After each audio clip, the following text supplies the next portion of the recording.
So this morning we are jumping right back into the series called to Crossover, which we were in before we did our little mini-series of the parables of Jesus and the Gospel of Luke. And so we're jumping back into something that we have been in for a while, but it's been a while, so we kind of need to get reacclimated with where we have been in order to properly understand what we're going to be examining today. If you recall, the last time we were in Abe's story, and I playfully call him Abe because I feel like I've gotten to know him so well. He's not Abram or Abraham to me. He's just Abe. All of his failures, all of his strengths, all of his weaknesses, all of his victories. So last time we looked at Abraham's story, he was visited by these unexpected heavenly messengers, a couple of angels and the Lord. And it's on the heels of that revealing conversation that Abraham received from those men. They told him, listen, we are going down to Sodom and we are going to bring God's justice and God's judgment there because the cry of the people is so great. So it's on the heels of that. We have to make sure we connect these two things together because they are intended to be connected together for very explicit purposes, which we will get into. Abraham knows that these angels are traveling to deliver judgment, and his biggest concern at the time was whether the righteous would be swept away with the wicked. Specifically, would his nephew Lot, who, if you recall, is much more like a son than a nephew because Abraham and Sarah yet have no children, will Lot and his family be swept away in this judgment? So today, we see the execution of that judgment by these angelic visitors, and we're going to learn, I think, something about the dark power of sin and temptation. We're going to look at Lot's life and his obedience or lack thereof, and then we're going to finish up at the end by seeing something that God has to teach us through the eyes and the person of Abraham. So let's jump right in. Genesis chapter 19, starting in verse 1, all the way to verse 29. It is a marathon today. Marathon. You guys will be lucky to be out of here by 2:30. Just remember that. Here we go, Genesis 19, starting in verse 1. The two angels arrived at Sodom in the evening, and Lot was sitting in the gateway of the city. And when he saw them, he got up to meet them and bowed down with his face to the ground.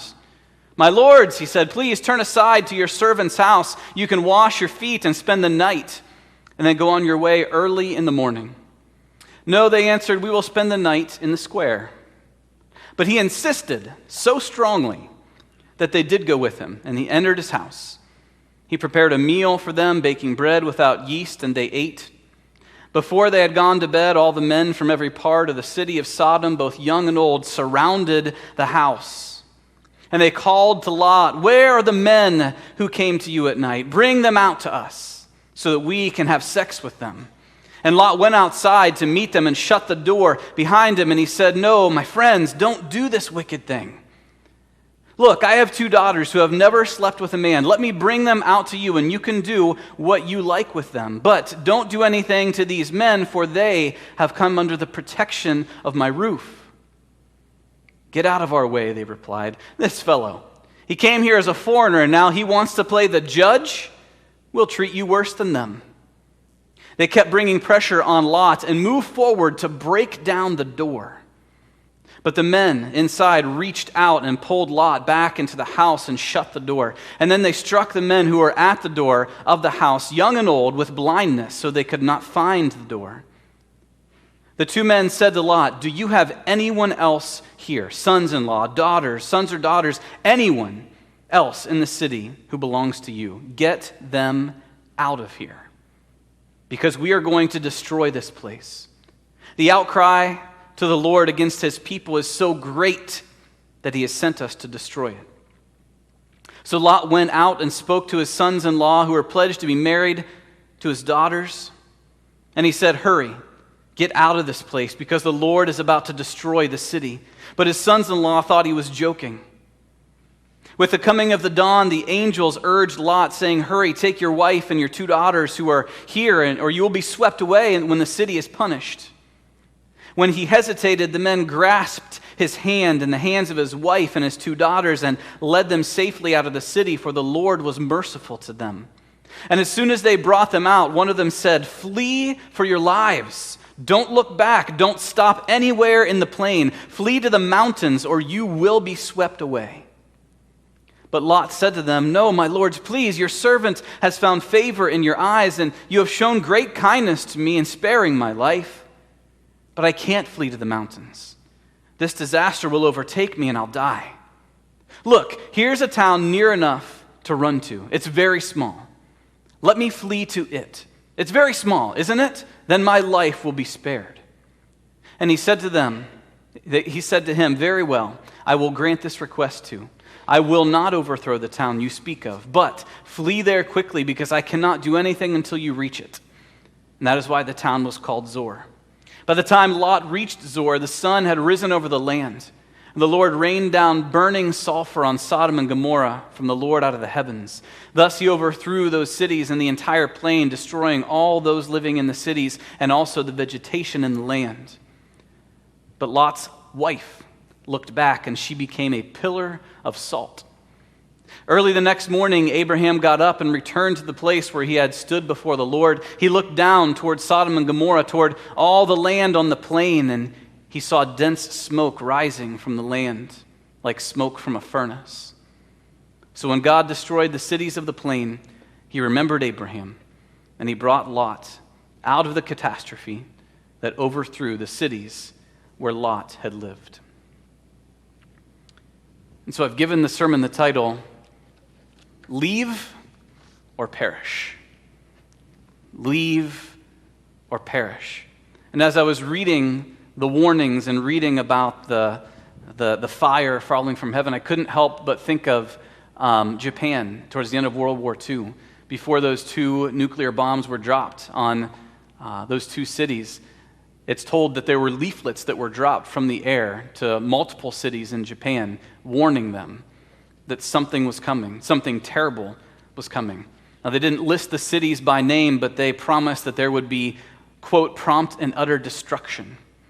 The president even said there would be a rain of ruin from the air, the like of which has never been seen on this earth. And people were warned, leave or perish. And of course, you know the rest of the story. But Lot receives a similar warning from these messengers, leave or perish. And we have to ask the questions, what do we learn from Lot's experience? What do we learn from the destruction of the cities on the plain of Sodom and Gomorrah?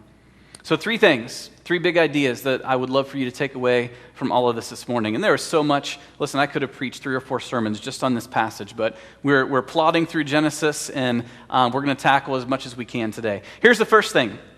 Sin is never simple. Sin is never simple. Now, before I go any further, I have to say this. Of course, in a sense, sin is very simple, right? Sin is falling short of God's calling for what your life should look like, what my life should look like. Anytime our attitudes, our actions, our thoughts, our desires, anytime they are out of line from what God desires, it's very simple.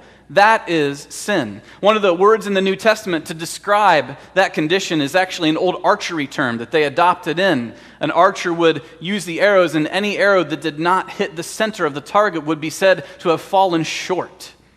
So in a sense, yes, sin is simple in that one sense. But I would submit to you today that if we read this story, we'll see that sin is actually never really simple when we look deeper.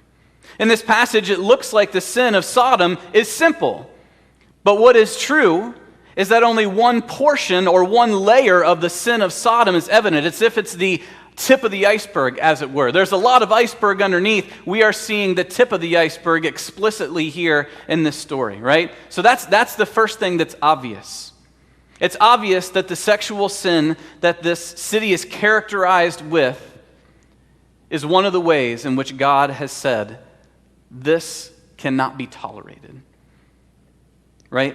The words, the attitudes, the actions of the crowd outside of Lot's door are self-evident. And did you notice the comprehensive nature of those attitudes? We're told that they applied to all the men of every part of the city, young and old. Something that ran throughout, was woven into the fabric of the community. And you might wonder, well, what about the ladies? Well, sadly, we're working within a culture where women, frankly, just didn't matter as much as men. And secondly, it would be assumed that they would have simply adopted whatever attitudes the men would have had. So that's everyone. That is the top layer, the tip of the iceberg. But there is more here, because sin is never simple. Here's the second thing. What the original story makes clear when we read it and understand it in its context, like I said earlier, tying it back to Abraham's story earlier, there's another layer of sin that is present here that would have been blatantly obvious to the story's earliest listeners, and that is the absence of hospitality and the mistreatment of strangers. Now, I say it would have been blatantly obvious to them, even if it's not to us, and I want to explain why. Being inhospitable in the ancient world would have been considered a red-level manifestation of a sinful heart or a sinful community. If you did not treat visitors, guests with care, to them it was like a huge deal. This was not a small thing. And the theme of sinfully poor hospitality is woven very deeply into this story. It starts in the square when those guests show up. And who's the only person to offer lodging? It's Lot. No one else in the square, which in the square at that time in that culture, during that time of day in the evening, it would be the time that the elders of the community would get together to settle disputes. If anyone had a problem or a complaint or there was two people going at it, they would come to the city square in the evening. The elders, the most influential people in the community, the most powerful people, would be there to settle the dispute for them. And how many of them offer hospitality, housing, a meal for these guests? None of them do. Only Lot. That lack of hospitality is further amplified when we remember the episode just before this one, because in chapter 18, Abraham was visited by these same strangers, and how did he react to having them there? He showered them with an abundance of kindness. Of course, on the front end, he said, just stay for a little bread. Just stay for a little bread. And once they agreed, he said, kick back, relax. I'm going to get the finest cut of steak I can find from all of my herds. He served them that rich yogurty dessert. Like, he brought everything out. He pulled all the stops. And when you look and you compare that to what Lot offers the people, even though he's the one who actually offers to bring them in, it's evident. Now, we might not see this deep connection at first for a variety of reasons, but I would say that one of them, maybe the biggest one, is that in an individualistic culture, we have effectively unlearned hospitality. In the individualistic world in which we live today, we have very effectively unlearned hospitality. That's why when we look at a story like this, it doesn't light up for us the way it might have for those ancient readers. Now, you might say, what do you mean we've unlearned hospitality? I'm nice to people, right? But think about it for a second. I mean, there are evidences that this is true. Here's the first one. I love driving through the city of Salem, especially going through some of the older sections where they have the older homes that are 70, 80, 100 years old or more. And if you drive past those homes and you look at them from the road, nearly all of them share one very distinguishing feature. They have gigantic porches on the front. Huge porches on the front of those old houses. Now, fast forward, and in the houses that we're building today, if you drive through a newer development, how many of those houses actually have porches on them at all? Mostly it's just a front stoop where the door is. If they have a porch, it's probably rather small and just really for decoration. And I'm preaching at the choir to myself, like, we have a porch, and I can't tell you the amount of times I've just sat on my porch. It's not very many. There used to be a day in generations past where you would sit on your porch because that was part of what it meant to be a good neighbor and be hospitable with the people around you. But we don't build big porches anymore. But what do we build? On the back of the houses.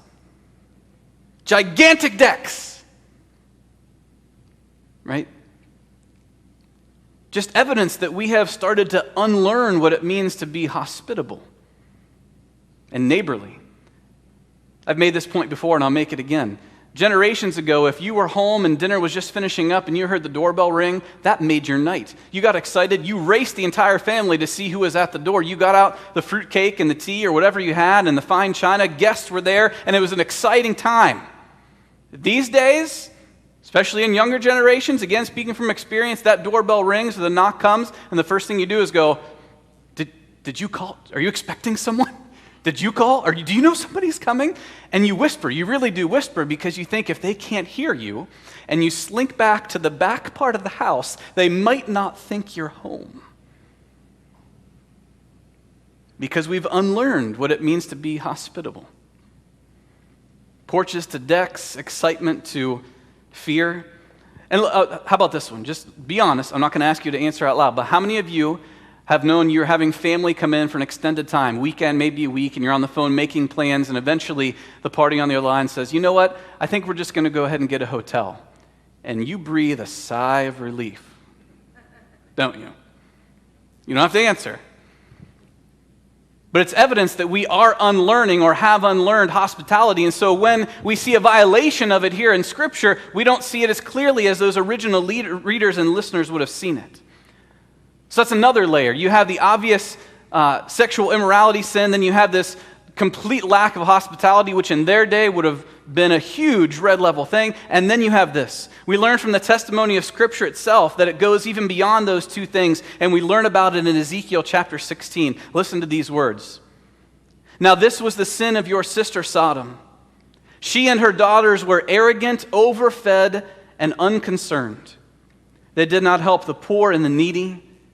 They were haughty and did detestable things before me, and therefore I did away with them, as you have seen. The mention of the detestable things is probably what correlates to the iceberg we've seen in Genesis itself, but did you notice it's not the only thing that's listed? There are so many more layers there. Arrogance, gluttony, and what I would call pompous superiority. That word in the Hebrew of haughtiness is kind of hard to grapple with in English, but I think pompous superiority is a good way of putting it.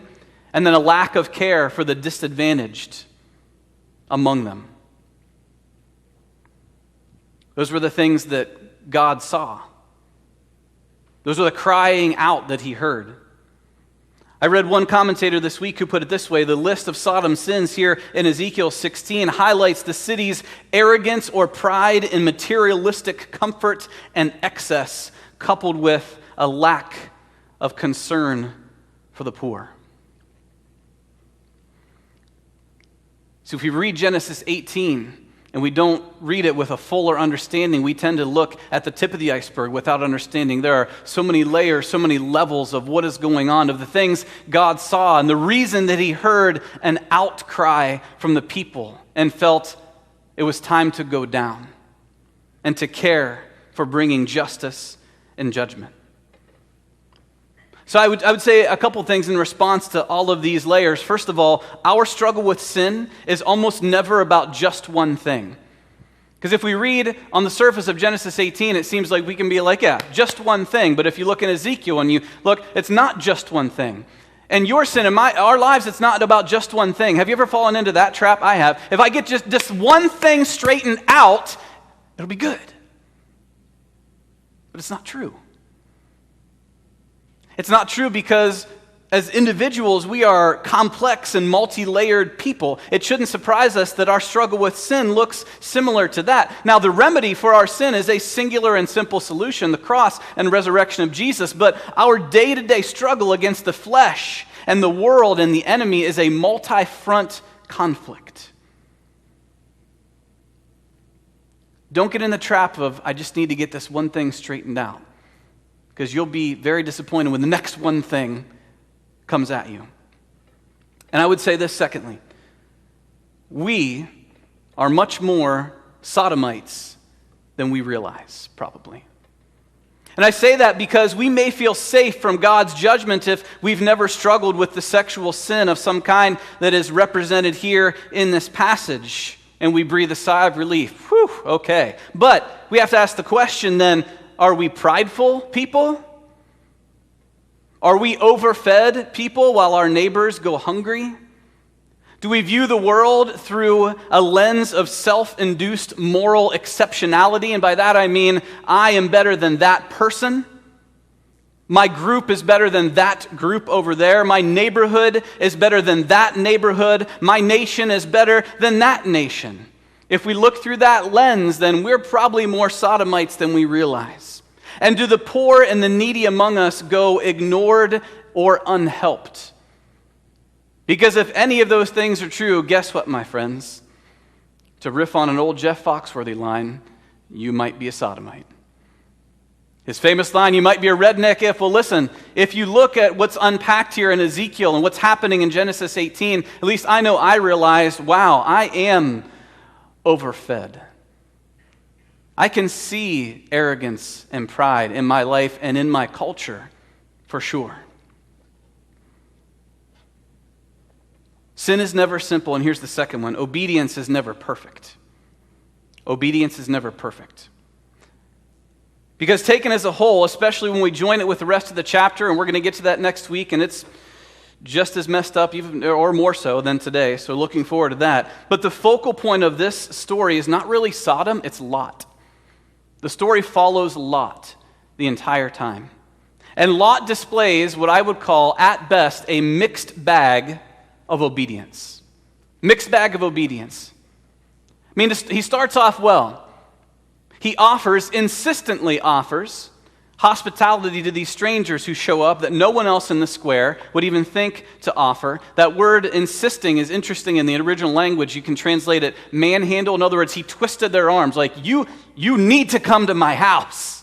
He was insistent about giving them a safe place to stay for the night, which is great.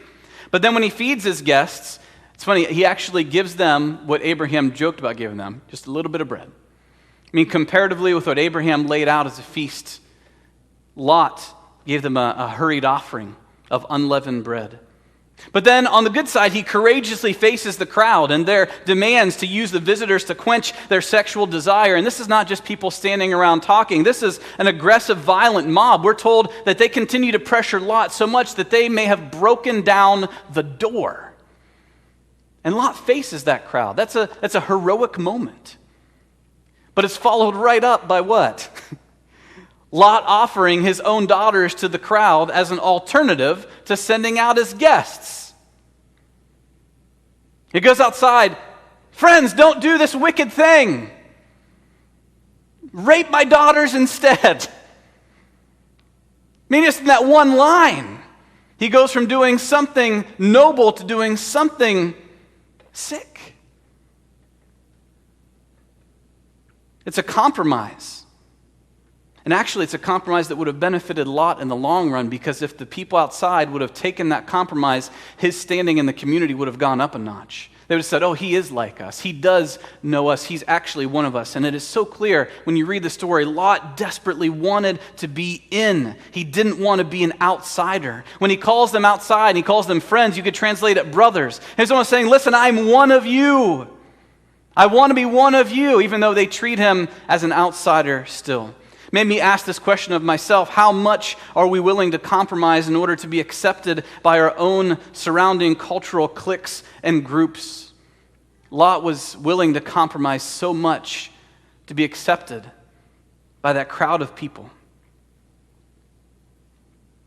In spite of the events of the night and the presence of these powerful visitors, Lot is still hesitant to leave the city. Isn't that crazy?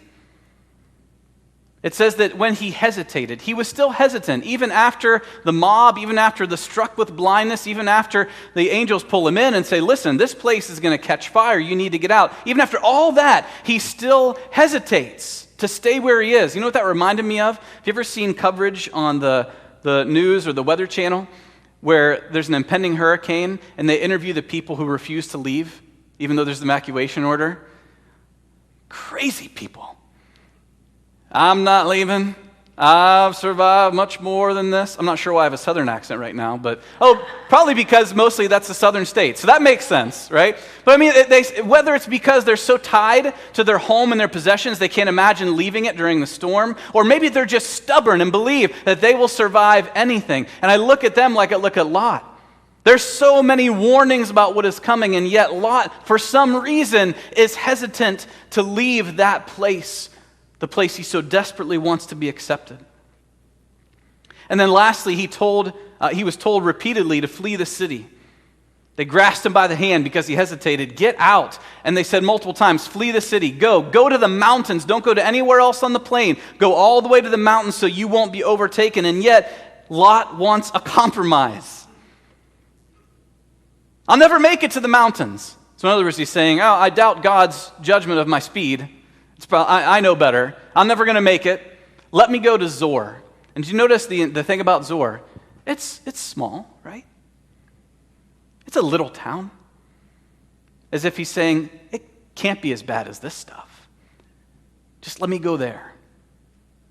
I think it's a reminder that Lot is unwilling to give up this city life, this culture that he was attracted to so long ago. Remember when Abraham and Lot split and he wanted to go to the cities on the plain? And if you remember, he pitched his tent near Sodom. The next time we saw him, he was living in Sodom. There's some sort of hold that it has on him, and he is so unwilling to let it go. Just let me go to Zoar. It's just a little city. It'll be okay. And funnily enough, they say, fine, just go. Just go. Obedience is never perfect. But it leads us to this last point. Grace is never deserved. Grace is never deserved. And we see it in Abraham. He doesn't make much of an appearance, but it's a powerful one at the end of the story. In spite of Lot's mixed bag of obedience and his hesitancy to leave Sodom, it is the faithfulness and the prayer of Abraham that leads to Lot being spared.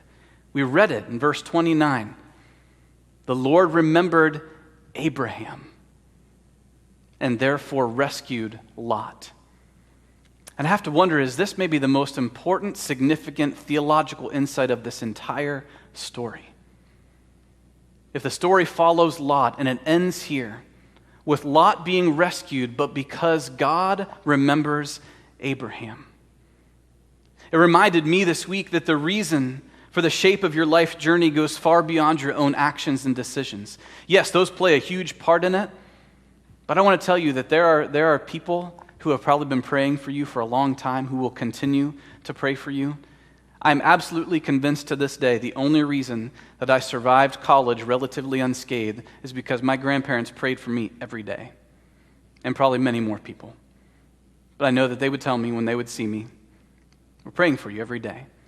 Yes, your life is shaped by the decisions you make, but it is also shaped by so much that is beyond that. Loving concern and insistent intercession are never wasted in God's economy.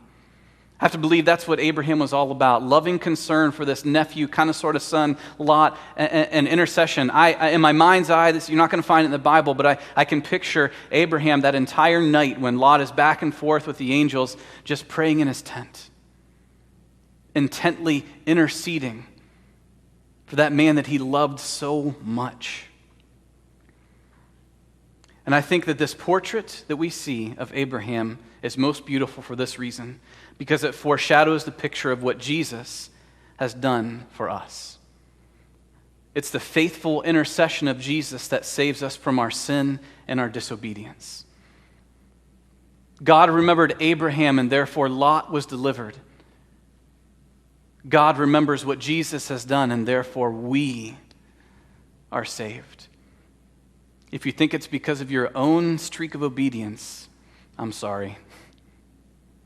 You're wrong.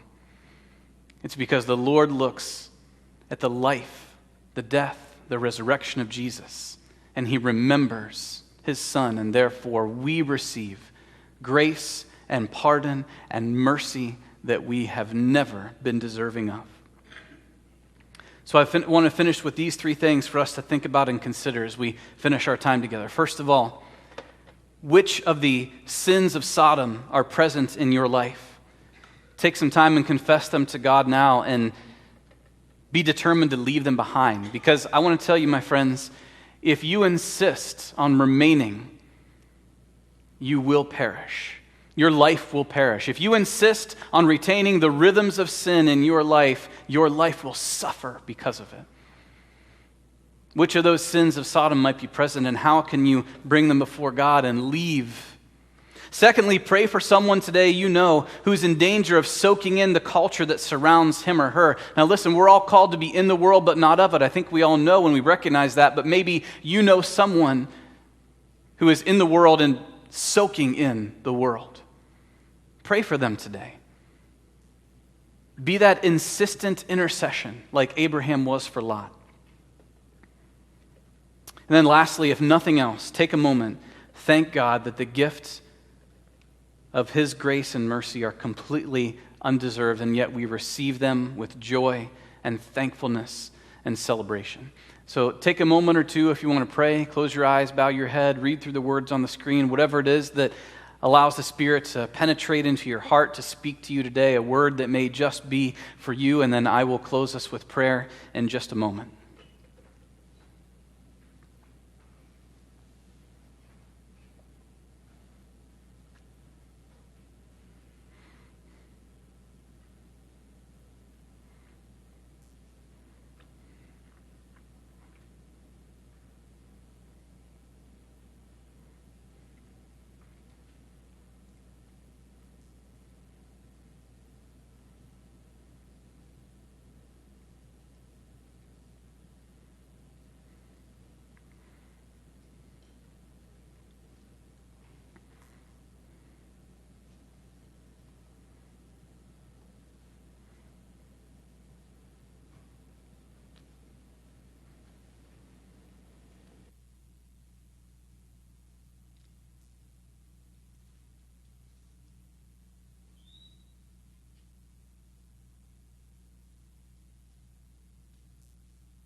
Father, today we're thankful to be back in the life and times of Abraham, and even if it means walking through difficult scenes like this one. But we know that they're there for a reason. They're there to continue to teach us today.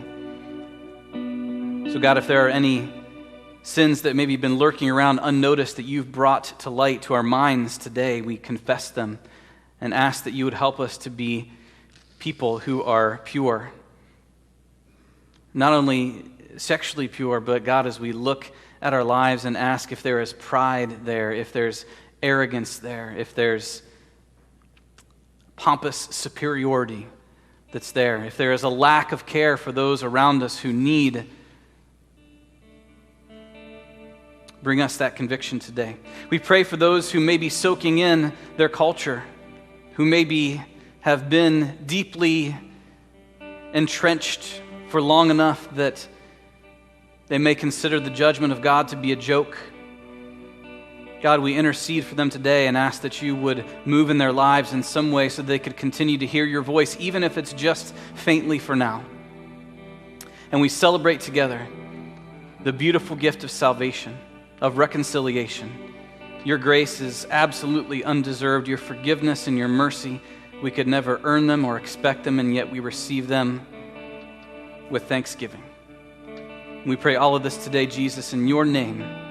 Amen.